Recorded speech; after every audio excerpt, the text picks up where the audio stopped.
Shalom, shalom naje ndabasuhuje nshuti bavandimwe ni kwa kundi umuhungu wanyu naje Ado Vibe family mwaramutse mwiriwe muraho. Yesu ashimwe. Kuvuga ngo Yesu ashimwe.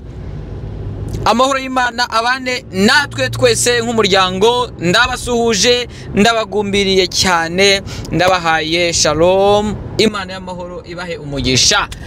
Gitondo ndavuze ntireka nganirize abantu banje mbasuze mbakumbuye niba umunsi umwe kuko ubutunzi bw'umuntu ngo niho umutima we, aho ubutunzi bw'umuntu buri niho umutima we uri.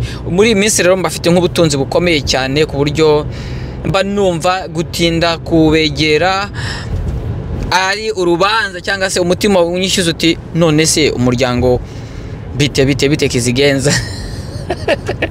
Ariko ndahari kandi nguwe neza yanguwe neza kuko nzi yuko uyu mwanya ari uwa gaciro kubegera no kwegerana namwe.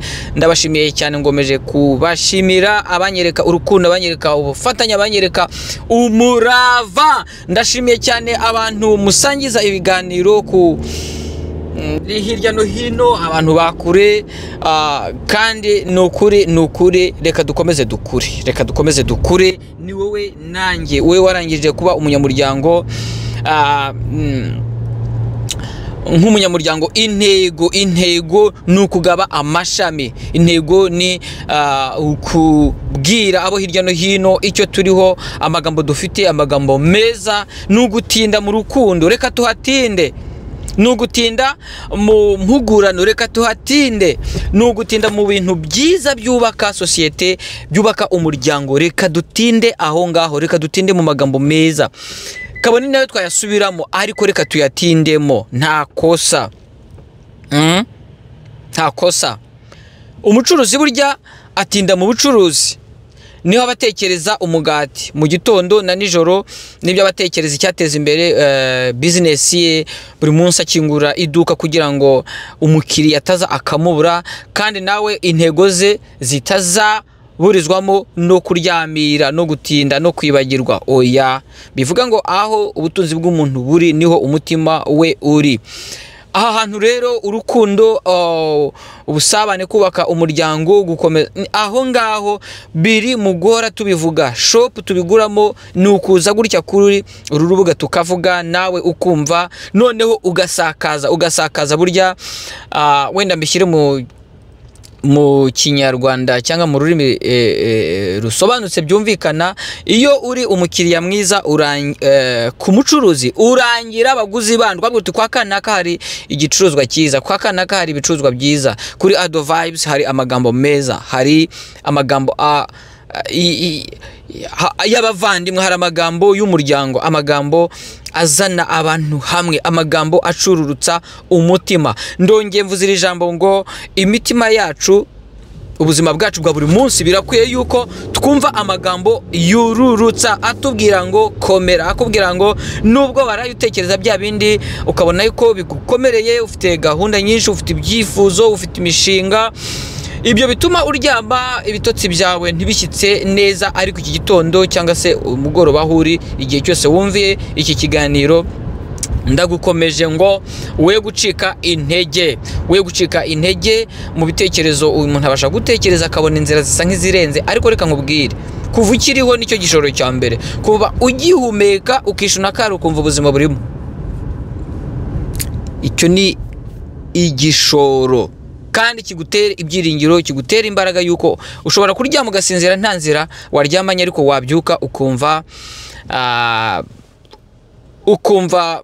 ijwi ry'umuntu wakomanga, cyangwa se ukumva n'ibitekerezo, ukumva n'ijwi mu bitekerezo rikuremera indi nzira. Bivuga ngo kuva ukiriho ni ibyiringiro, cyangwa se ni ikikwemeza yuko ibitagenze neza uyu munsi cyangwa ejo hashize, ejo birashoboka. Ibyo ni ibintu tuba tuvuga tuzi umuntu yaciyemo.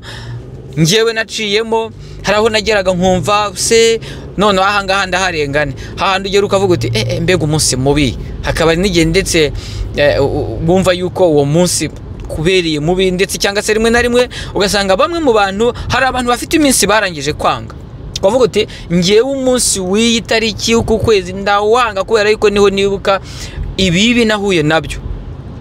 Ariko mu by'ukuri ushobora kuba ufite umunsi w'amateka wakubereye mubi, ariko imyaka iratandukanye, amezi aratandukanye, ibyumweru biratandukanye, ndetse n'ibyagiye bibamo biratandukanye. Yes, kwibuka ibyo byakubayeho bikagukomeretsa ni ikintu cy'ingenzi mu buzima, ariko ikibazo wibuka icyakubayeho kikagusigira iyihe ntego. Kwibuka icyo kintu ntabwo ari bibi, ndetse n'umubabaro waciyemo ntabwo ari bibi, ariko umunyabwenge iyo wibutse icyo kintu uravuga uti iminsi mibi nk'iriya ntabwo nshobora kuzongera kwemera yuko imbaho. Bivuga ngo ni ya ntego, ukavuga uti no, byagenze gutya na gutya, ariko byansigiye isomo iri n'iri, ndakomeza avuga ngo ikintu cyose kibaho kijye kigusigira isomo. Uyu munsi rero ndongenda gukomeje wowe wari wumva ibintu bitameze neza, nkubwira ngo aya magambo wumvishe nagukomeze. Nanjye ukubwira nshobora kuba mfite ibibazo runaka bitandukanye wenda n'ibyawe, n'undi afite ibitandukanye n'ibyanjye, dufite ibibazo bitandukanye twese nk'abanyamuryango, nk'abantu, ariko icyo twemeranyaho ni uko turi abantu kandi dusangiye ubu buzima, kandi aho turi hari abaciye muri ibyo bibazo. Bivuga ngo tugomba gukomezanya umunsi ku wundi, ntukarambirwe ijambo rikubwira ngo komera, kandi nawe ufite ijambo rivuga ngo komera ryakomeza mugenzi wawe, ntukarambirwe kurivuga, ahubwo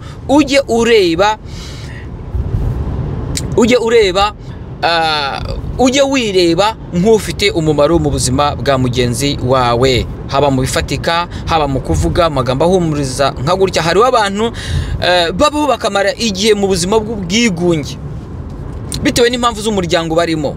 Ushobora kuba uri umudamu, uri umubyeyi, ufite urushako rwakugoye, hanze bikagaragara yuko ufite guseka, ndetse ukarenzaho bya bindi bita ngo umurenzaho wera iki?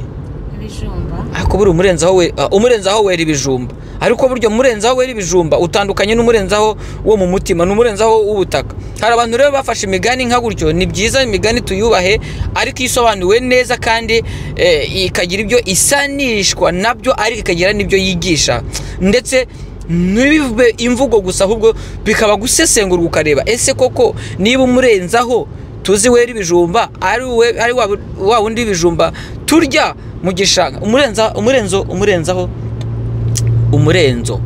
niba nibuka hari ni ubutaka bwo mu gishanga, sinzi mbi musozi nabo bavuga umurenzo, ariko nzi ko ngewe umurenzo nzi ari uwo mu gishanga, hahandi bahinga bagakora ibyo bita imirenzo. Ntabwo nabona uko mbisobanura cyane, ariko ngiye ngo ababyumva barabyumva. Aho niho bateramo imigozi ikera ibijumba.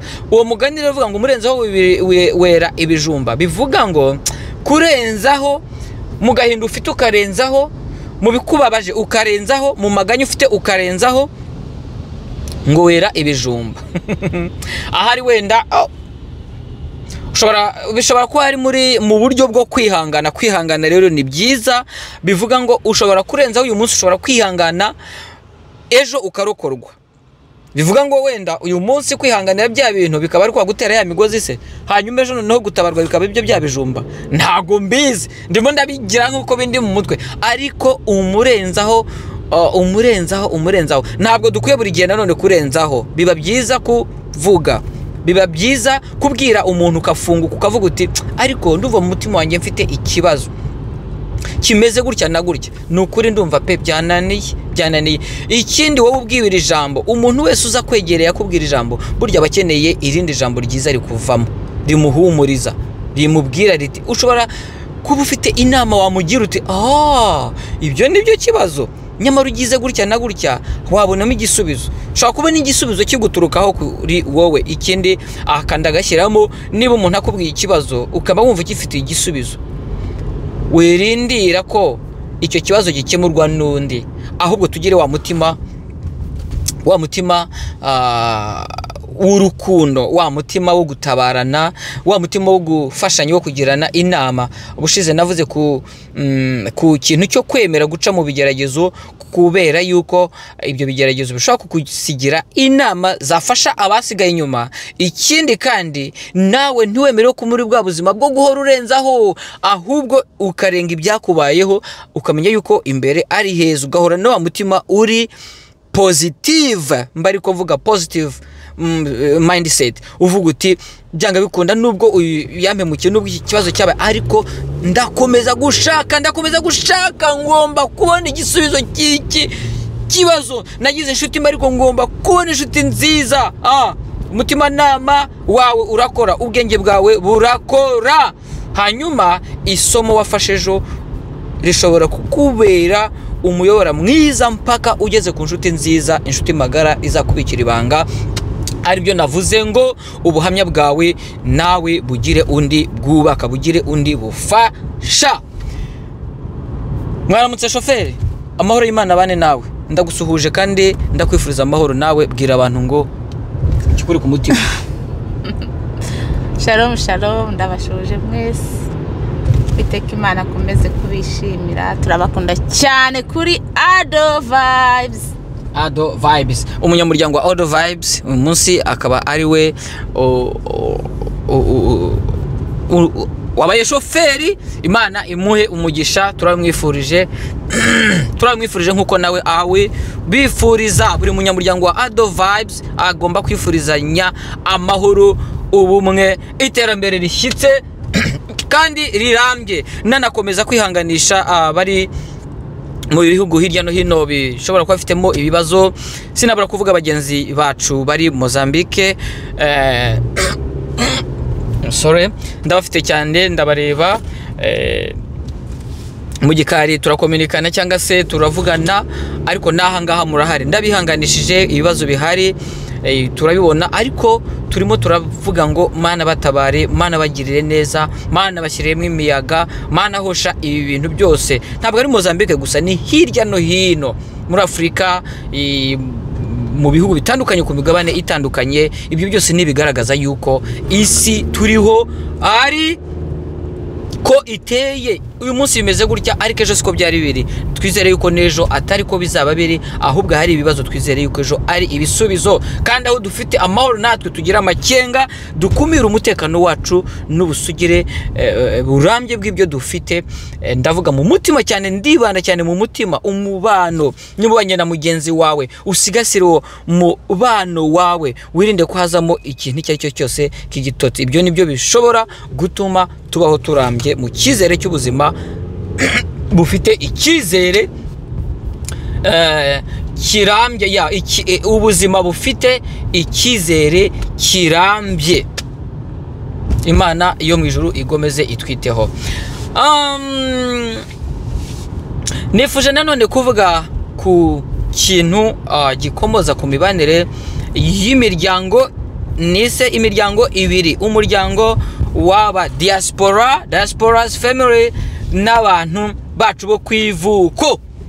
Abo kwivuko ndabasuhuje, abantu b'iburasirazuba bw'u Rwanda ndabasuhuje, ab'iburasirazuba bw'u Burundi ndabasuhuje, b'iburasirazuba bwo mu Bugande ndabasuhuje. Mbaramusiza abanyabone basebo, mbagarize mirembe isinga mukama bawe mukisa muri nyeri ya Yesu. Mbaramusiza ede ate mbaramusiza enyo. Ab'iburasirazuba bwo muri Kenya, ab'iburasirazuba bwa Sudani, ahantu hose burasirazuba, Afrika y'Epfo, Swaziland, ninjane bafana bengose, ingose busisiwe Kakuru, hirya no hino ndabasuhuje. Imana ibahe umugisha kare agaciyemo. Ab'iburengerazuba sinabibagiwe, ndabasuhuje. Bonjour beaucoup, nawasalimia, nawatakia amani kutoka mbinguni. Mbaramusiza nyonyo, ndabasuhuje. abo mu majyaruguru, bonjour beaucoup, good morning. I wish you all the best wherever you are and whatever you are doing. Let the blessings from above be upon you and upon your household. Imana yo mu ijuru ibahe umugisha aba hafi ahangaha mu ntara zitandukanye z'iki gihugu, Canada, USA, Europe, ahantu hose, Asia, Australia. Umva ndabasuhuje kuko ahangaha ni urubuga nkoranyambaga rugera hirya no hino nkuko YouTube iri ahantu hose ku isi. Umuntu wese uzajya upyonda akabona Ado Vibes, byo menya yuko tugukunda kandi tukwishimiye. Ejo narishimye nahuye n'umuntu aravuga ati mu Jamaica ati Aphrodis, I was just scrolling on my ngiye kubona mbona mbata Aphrodis, mbona Ado Vibes. Ati rero I could just nagize nafunguye amatwi atariko ntabwo numvishe ibintu urimo kuvuga. Ati what is it about? Tamubwira ni is about love, kindness, ni urukundo, gufatanya, gucirana bugufi, gusabana imbabazi no gushyira hamwe mu byo wo kubaka umuryango ndetse na societe muri rusange. Aravuga ati wow, avuga ati uziko nigeze gufungura YouTube channel nanye mvuga ku bintu bimeze gutyo byo gukomezanya, byo kwamagana abantu bavuga ibintu bibi. Ati nabona ikintu kibi nkahita nyataka nanjye mvuga mu buryo bwo gusenya ikintu kibaho nubaka ikiza. Atariko ntabwo nkibikora. Atariko ambwira impamvu ntashaka kuvuga, ariko ndamukomeza ndamubwira ngo igihe cyose wumva ufite ijambo rizima wabwira abantu, ntuzacicike kurivuga. Rishobora kuba rifite umuntu ryagenewe, riri busange mu kibazo runaka rikamubera igisubizo mu gihe wowe wumva yuko ntacyo rivuze. Rero ongera usubire ku murongo. Arambwira ati I will do that soon as possible. Umuryango wa diaspora nari mbasuhuje, nabo kwivuko nari mbasuhuje, mvuga imibanire yacu. Impamvu mbivuze ibi bintu nuko iyo twumva amagambo avugirwa kuri izi mbuga nkoranyambaga henshi na henshi, hari icyo nagiye numva kimeze nko kwatakana, kimeze nko kuvugana nabi, kimeze nko gusererezanya. Nabivuzeho ndetse ku byerekeranye n'imirimo, bamwe bavuga imirimo ikorwa mu bihugu bitandukanye, rimwe na rimwe bayivuga nabi. Ariko ngerageza kuvuga ngo ntabwo ari byiza kuvuga nabi umurimo udasobanukiwe neza umuntu waba utunze. Biba atari byiza kuko hari uwabyumva akavuga just akagira umutima utari mwiza akakwishyiramo kandi atanakuzi nawe utamuzi, ariko just kubera ibyo ngibyo. Ariko nk'abantu b'imfura, abantu b'umuryango, ndabahugurira cyangwa se mbagira inama, ndavuga nti ntabwo ari byiza naho waba warahuriyemo n'ibibazo cyangwa se uzi umurimo amateka runaka, ariko wibuke yuko hari umuntu ukora uwo murimo kandi ukeneye ihumure, ukeneye kugubwa neza muri wa murimo arimo gukora ndetse n'abawukorerwa. Iyi miryango ibiri rero inshingiye kuri ibyo ngibyo hato na hato, numvisha ari byiza kuvuga ngo nyamuneka wowe uri ku ifishi, nyamuneka wowe uri muri family y'aba diasporas, ntabwo tubereho kugira ngo twatakane tuvugane amagambo atari meza bitewe n'impamvu zacu ku giti cyangwa se twakita imbana zita rusange, ntabwo mbizi. Ariko iyo ujye kuvuga ikintu nabi uba ufite icyabiguteye, ahari ni umutima wenda reka no kubyita izina, ariko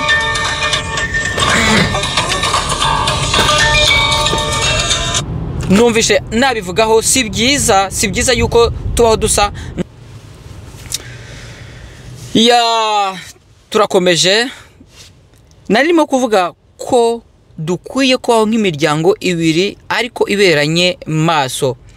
Wowe uri kure ukaba hubanye amahoro n'uri kure yawe. Iyo ndi hano, iyo uri hariya, buri gihe uba ufite kwifuza cyangwa se ukeneye amakuru. Nkuko iyo uvuganye na mugenzi wawe mutaraye mu nzu imwe, umubaza uti mwaramutse mute, ndetse n'uwo mwaraye mu byumba bitandukanye uramubaza uti mwaramutse mute. Ngero nagiye numva amagambo atari meza abantu babavugana, ukavuga uti bari abantu bariho ubuzima bubi, ukazana iyi topic iyi niyi, babaho ntibaruhuka, bari abantu babaho mu buzima bwo amatelefone barikopesha, amazu barikopesha, ugasanga ibintu byose urimo uravuga muri negativity cyangwa se mu buryo buca intege. Noneho ndangije numva abandi nanone bari muri diaspora kavuga ati kupari abantu mitima yabo ni ishyari, n'ubusore kubivuga wenda n'ubugoryi, ni ukudasobanukirwa kukibirwa bavuga gutya, kandi rimwe na rimwe ugasanga nibo birwa badusaba amafaranga, nibo birwa badusaba batwandikira inbox badusaba amafaranga. Ibyo bintu mbivuze ntabwo ndimo ndagira ngo ndabivuga nk'umuntu uri mu muryango hagati na hagati ku mpande zombi. Kandi impamvu mbivuga nuko nzi yuko ahari mukahise byaravuzwe nagiye mbyumva.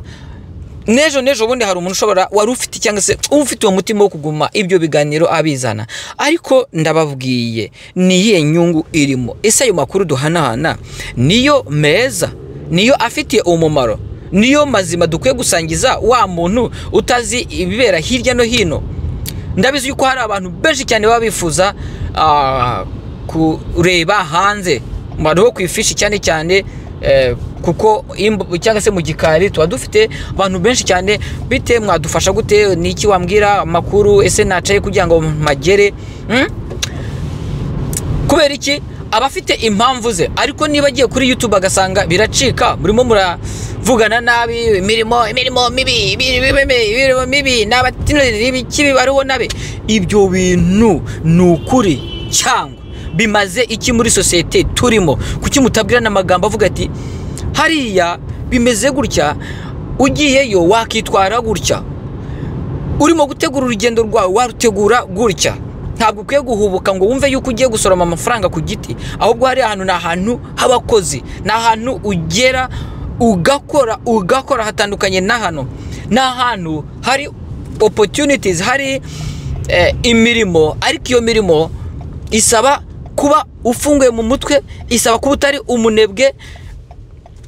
Ahangaha ndahita nkavuga mu buzima busanzwe, iyo umuntu avuga ikintu nabi cyane cyane ugiserereza, iyo ugiye gukora ubucukumbuzi ugasanga umuntu uvuga nabi umurimo, urya muntu haba hari uruhande arimo umunebwe cyangwa se ari umunyantege nkeya. Kandi intege nkeya ntabwo ari mu maboko gusa, intege nkeya ni no mu mutima, kuko iyo urimo kuvuga ikintu ukivuga nabi kandi gifite abantu gifashije, biba bigaragaza intege nkeya wowe wibitsemo. Ushobora kuba udasobanukiwe, ariko nagira ngo nkubwire yuko kuvuga nabi umurimo ni intege nkeya, biba bigaragaza intege nkeya wowe wibitsemo utazi. Iyo usakaza amakuru mabi mu muryango, kuko iyo wicara kuri kamera ububwira umuryango, ububwira abantu bagukurikiye, ububwira abantu bakwizeye bakaguha amatwi yabo, none urimo urababwira amakuru atari meza, amakuru y'urucantege, ni intege nkeya wibitsemo. Muntu wumva ururimi mvuga, muntu munyamuryango, wiba umunyantege nke. Niba hari abantu wabikoze ukwiye kwinegura. Kwigaya ntabwo ari ikosa, kwigaya kandi bijye bizana kwisubiraho. Kabone niyo utavuga, ariko utange amakuru atandukanye. Hari ikintu nashimye kwikosora burya rimwe na rimwe, hari igihe bidasaba kuvuga, ariko reka nkavugemo. Hari abantu bagiye bicara kuri za kamera bakavuga nk'amakuru atari meza, ukuva mu kanwa haturutsemo amagambo atari meza. None inzego z'ubuyobozi zibereye hariya kubakebura zikabikora, zikabatumiza bamwe bajya bagaruka bakavuga bati narahamagaye mu nzego z'ubuyobozi bangira inama. Iki ni ikintu cyiza kuva mu buyobozi. Tumenyereye ko iyo umuyobozi baguhamagaye bawiteguye ibihano, ndetse ahanini ugenda umutima ukubita uti karabaye. Ariko umuntu akagaruka avuga ati naragiye bama impuguru, naragiye barasobanura uburyo nkwiye kwisubiraho. Noneho ukujya kumva ibiganiro bikurikiyeho ukumva bitandukanye n'ibya mbere, bivuga ngo kwisubiraho ni byiza kandi si ububwa. si ububwa kandi turabibona iyo wisubiyeho tukanagushimira, ariko buri gihe wicaye uvuga amagambo atari meza bamwe bayikure vuga ati uriya muntu kubera iki. Nari mvuze rero cyane ngaruke kuri ya miryango ibiri, diasporas family n'abantu bacu bo kwifishi mu bihugu. Ndavuga ahanga ndavuga nyine ko hagati y'abantu mu bihugu duturukamo natwe abari hakurya iyi ngiyi, reka dusangizanye amakuru ari meza, twe gucana intege. Ikindi, niba nawe ibyo bintu byarakubayeho kumva birakubabaje uri diaspora ukaba warafashe gahunda itari nziza, harimo abantu wajyaga ufasha kuko hari ikintu namaze kubona, iyo utaye ivuye ku ivuko ubusize abantu mwabanye, ubusize ndetse ababyeyi, ubusize inshuti, abaturanyi. Ahanini rero wenda ikinzakigarukaho ku kintu kivuga ukuntu umutima wo mu diaspora ukuntu akumbura inyuma, ukuntu akumbura abantu babanye, ukuntu ukumbura ku cyaro. Ntabwo ari twese wenda, ariko ndavuga muri rusange. Ibyo bintu rero bituma wumva wa mutima wagukiye gufasha cyangwa se gutera amaboko mugenzi wawe abo wasize inyuma urushaho gufunguka. Ubuhamya ngire ngo nakivugaho cyangwa se nabonye no kuri bagenzi banjye. Ariko iki kintu dushobora kuba okay, reka niko kimeze iyo uri umuntu utari hafi y'ababyeyi bawe, utari hafi y'abaturanye, umutima wo gukumbura uraguka. Kabone naho waba ufite ibibazo byawe bikureba bishobora gutuma utababona vuba udasubirayo, wenda bishobora kuba ibyangombwa, bishobora kuba ari uburyo butihuse, ariko iki ngiki umuntu wumva umpakanye akimbwira. Buri gihe cyose uko ugenda ujya kure y'ivuko, niko umutima ukumbura urushaho kuza. Rero ikinkizaniye kugira ngo tumenye uko tubana, kuko ejo niba ndahangaha nkaba ngewe wa mutima wo gukumbura uje mu kidobya kubera amakuru numva umuntu amvuga amakuru atari meza, bishobora kuba wowe ntacyo bigutwaye, ariko umenye yuko hari abantu urimo kurema urusika hagati yanjye nabo. Tuvugana amagambo meza, twifurizanye amahoro. Uwagiye guhaha amenye yuko amahaho atari ayo ku giti cye, ahubwo burya biryoha bisangiwe. Nanone nawe uri hariya, ikindi twijye kuvugisha ukuri.